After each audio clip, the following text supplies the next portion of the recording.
Hey Frank, both LeBron and AD were talking about the mid-range capabilities of Phoenix and obviously Booker and Chris Paul. How much of your schemes and kind of the traditional game plan that you might have does that you think it gets impacted by that in screen roll especially, and how much adjustments have to come against this specific matchup?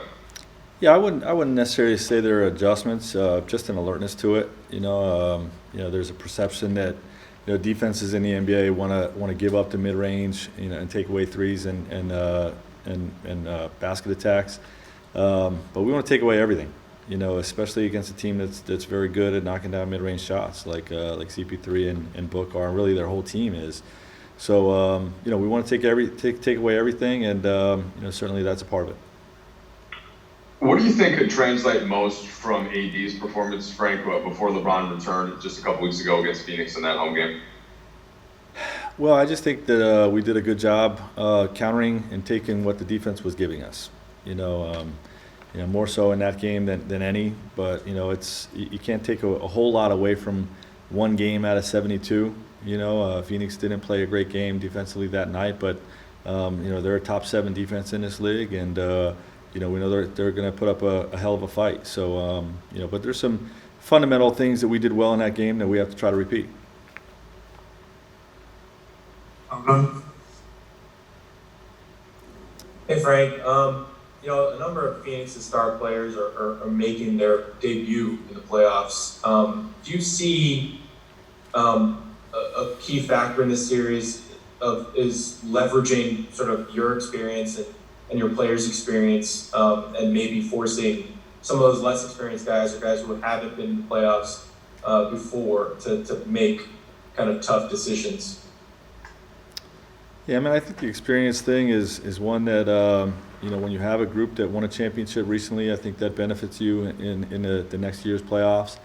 In terms of guys not having experience in the postseason, that could go either way. I was a part of a situation in Indiana where guys were getting their first playoff experience, and they were so excited about it, they played out of their minds. They just played really, really well, and we always have the mindset to expect our opponent's best, and I'm sure those guys that haven't been in the playoffs, are going to bring their A game. We got to be ready for it. no, Hey Frank, we haven't talked about this in a couple of weeks, but did you guys reach the threshold of vaccinations on your traveling party that you'll have relaxed protocols on the road? And I think you're nodding. I'm wondering how you see that benefiting your team, on an extended road trip now and Yeah. kind of throughout the playoffs. We have not reached it yet, but we're still hopeful, and I think there's obvious benefits from a standpoint of us being able to do more things with each other in the cities that we're going to. It's something that's been absent league wide, in terms of team building and team bonding. For all of us, it's been a challenge. So if we're able to reach that threshold, then obviously we can do more. Dave? Frank, now that you're through it and beyond it, is there anything that Wednesday's playing game kind of stirred up in your team that otherwise you might not have had entering in game one of the playoffs? Well, if you win, I think there's benefit to it. You know what I mean? It's just a high risk event. You know what I mean? If you lose, there's big consequences.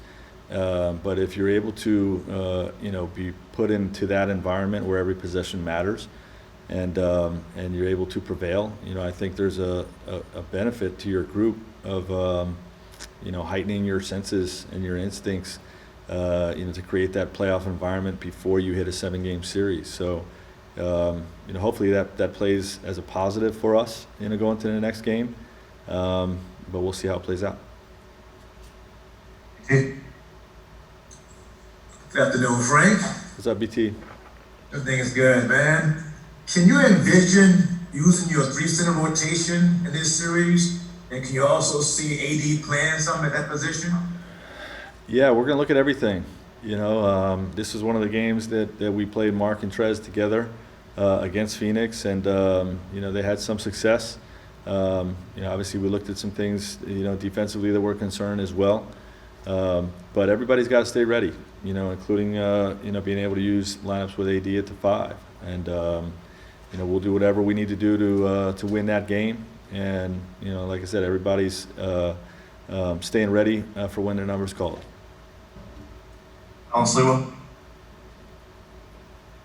Hey, Coach, before the game against the Warriors, you had mentioned ideally it'd be nice if you guys had another 7 days or 10 days playing together. I'm just curious, as each playoff game goes by, do you feel like the team becomes a little bit more dangerous just from the continuity and getting time to play with each other, guys coming off injuries? Does that become advantageous as the playoff progresses for you guys? Yeah, well, I'm certainly hopeful of that. You don't really know how it's going to play out. You play that tough environment game, that we did with the Warriors, and guys were, go put in an environment where they gotta play maxed out. When maybe they're not ready to play maxed out in terms of their legs and their lungs. And then trying to build a cohesiveness is imperfect as well, because you're just trying to put lineups out there that'll win that game. So. I think it's just something we'll continue to monitor as each week goes by, and hopefully we can continue to build our cohesiveness at the beginning part of this series.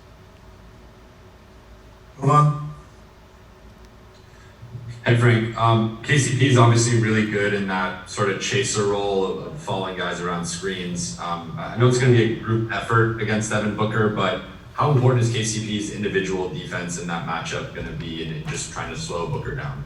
Yeah, well, like you said first, you said it yourself, it's going to be a group effort, not just with multiple guys being on Devin, but how attentive our bigs are. They have to win as many battles as the guy on the ball, and that's what I was most impressed with. With our game against Golden State, with limiting Steph to under 10 three-point field goal attempts. Wasn't always about the guy on Steph, but how alert our bigs were. And, we just got to make sure, that we have the same type of performance against, really both Chris Paul and Book and all their guys that are coming off screens. Campaign has been playing really well for them. But our bigs did a really good job in that Golden State game. Brian Kaminsky. Hey, Frank, when you guys get into the scouting for a series, how much attention do you pay to the coach in terms of maybe things they've done over time in past series, the way they've responded to certain adjustments, things they like to do? I'm just wondering how much the other coach plays into it. Yeah, I mean, obviously we're playing against the coach of the year. Monty's done a phenomenal job with this group. Taking them from where they were 2 years ago, and then what they did in the bubble last year, and where they're at now. It's really remarkable. So every coach has a certain style of play and things you may see, whether it's timeout plays or defensive schemes or things they like to run offensively. So I think that just falls in the bucket of what their team's personality is and what their offensive system and defensive schemes look like. That's what in terms of dialing into what the coach's style is. Those are the things that show up. Last question, Michael Duarte. Thanks, Will. Frank, so many coaches in this league, especially a star-driven league like this, will say something like, they're going to go with their horses, the guy that got them there. Your in-game adjustments, the ability to sit all-stars or guys that just might not have it going that night and go with the hot hand or go with the better matchup for you, what you're seeing. Where did that come from in you, and how are you able to do that and then massage these egos and handling that as well?